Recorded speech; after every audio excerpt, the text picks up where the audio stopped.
Now let's have a look at the Austrian Grand Prix with Stuart Codling. Right, Codders, big weekend for Red Bull. Their home circuit, Max Verstappen, the driver, and a great win. Marvellous win for him, and it's laid to rest a few of the ghosts from earlier on this season. And it was pretty much a perfect weekend for him. He qualified brilliantly.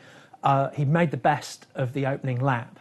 And to me, what was magnificent about that opening lap was he showed the right mixture of circumspection and aggression. He was circumspect at turn one. He let the people ahead of him battle it out. He didn't stick his nose where it shouldn't be. So he survived that.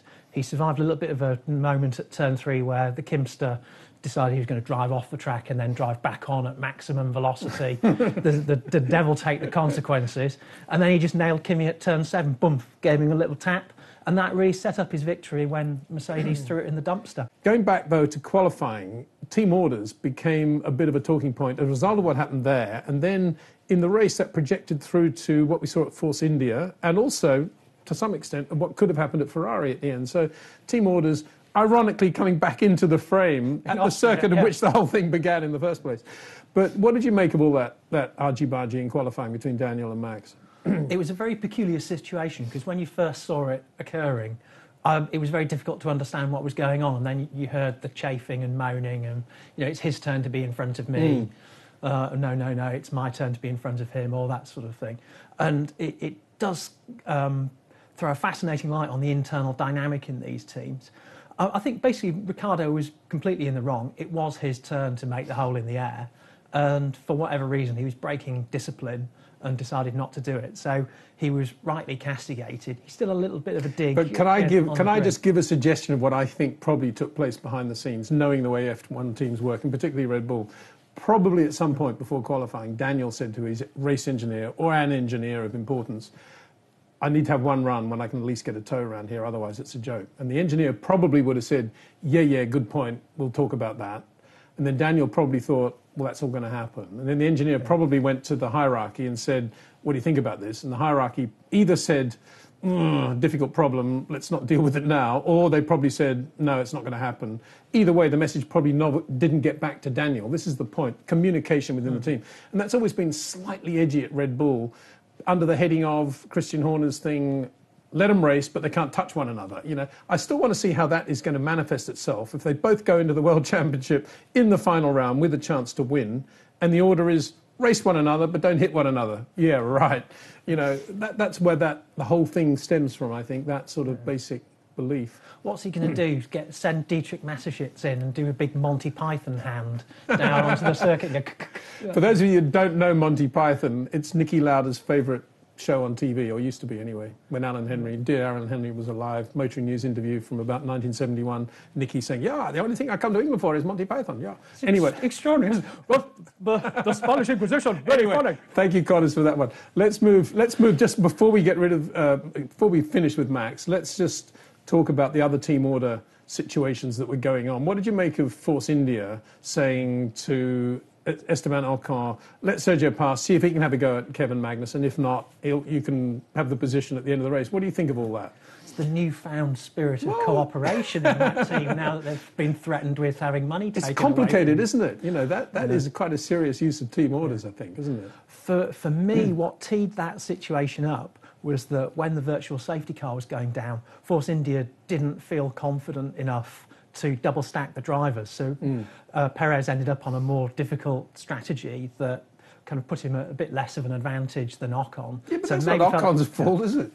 Maybe they just felt obliged and they just felt he should be allowed through to have a go. Or maybe they felt, after everything that's happened between those two, let's try and do something that the team really, have it their way. And it kind of worked. And Checo wasn't too happy at the end of the race, but nonetheless, why would he be happy? Anyway, moving on to Ferrari and the team orders they didn't apply at the end. Well, that was good. I was actually fascinated to see that because I was waiting for the call to come. As you said, Austria, it wouldn't be the first time we've seen the Ferrari pit wall order their drivers to swap places. And I kind of would have thought they would have done. On the other hand, with Lewis gone, they maybe thought actually there's a bit less of a pressing reason. Perversely, though, I think that was actually quite bad news for Kimi because if Kimi was in the frame to drive for them in 2019, I think they would have thought, he's our driver, we'll make him slow down and Seb can have the points. But the fact they didn't do that suggests that they're saying, well, he's not going to be with us next year. We'll let him finish P2. Yeah, and have a nice day, Kimi. To me, in the long run, that probably doesn't spell great news for Kimi Räikkönen. But as we've been saying for a long time, we think Charles Leclerc is going to be in that car. And the amazing thing about Mercedes is the first mechanical retirement for two cars in the same race since, I'm sure you know this one, Cotters. Off the top of my head, Monza 1955. 55. When you were how old? About -18. Well, there you go. You know, it's very impressive. I mean, in one way, you can say, isn't it impressive? And then Lewis' run of 33 points finishes comes to an end. Interesting that they, again, for the second race, decided to go to the slightly more conservative tyre for Q2, thinking long-term, conservative choice. We've got a quick car here. Let's run with the super soft rather than the ultra soft, as indeed did Red Bull. But in a way, that kind of ruined their race, because had they been on the ultra soft, there probably wouldn't have been any hesitation about bringing Lewis in at the first safety car.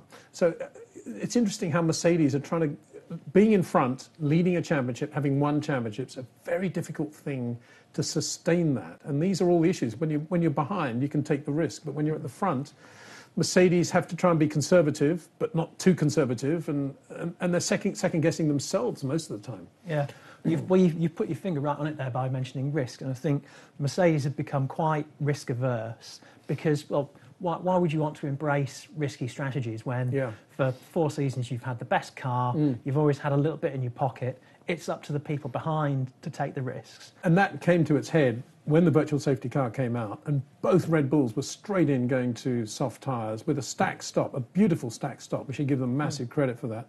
And Mercedes wondering whether they should kick him out for a lap longer, and that was the difference. That was the moment the race was lost. Beyond that, when Lewis says things like, so am I P4 now? Have I got to pass these guys in front? It almost makes you think, why aren't the drivers getting involved or being allowed to get more involved with the strategy? Because quite often you hear Lewis saying, why are we doing this? What's happening? And it's as if he's been left out of all the different permutations that's going on. Now, maybe that's because he's not around or doesn't want to be involved in all those meetings that go on beforehand. But all the things we're talking about are innate racing blood decisions that most racers feel, as distinct from committee-operated, slightly removed decisions behind the laptop, not actually seeing and smelling the racing. And that's one of the other things that I often think when I look at Mercedes these days. How much role do the real racers actually play in what's going on? Romain Grosjean seems to be getting into a pattern now. Horrendous race. Yeah, I've got to pick myself up here. And then driving beautifully. And he did that in Austria, as indeed, of course, did his teammate at Haas, Kevin Magnussen. Great result for the team, particularly for Romain, though, after everything that's been going on recently for him. Beautiful drive. If he's got the credits here and the debits there, where is he now in your mind, Cotters? Blimey, Formula One double entry bookkeeping. I think it was a very strange race because it was almost unobtrusively brilliant, wasn't it? You only really saw him when he was whining on the radio in the Grosjean style about drivers ahead not obeying blue flags. All credit to Craig Scarborough, though, because he did point out a couple of weeks ago how much work Haas have been doing recently and how constant their development is on the car. So all credit to them for that. But much more importantly, where are you at in terms of adopting some of the recipes from Grosjean's cooking book and serving them to your loved ones? I'm quite some distance away from that because having read his book, I do take issue with some of his methodologies. For instance, one of the recipes is fish cooked on papillote, which, as any fool knows, means a brown paper parcel. He does it in foil. So one of these days I'm going to take him up on that.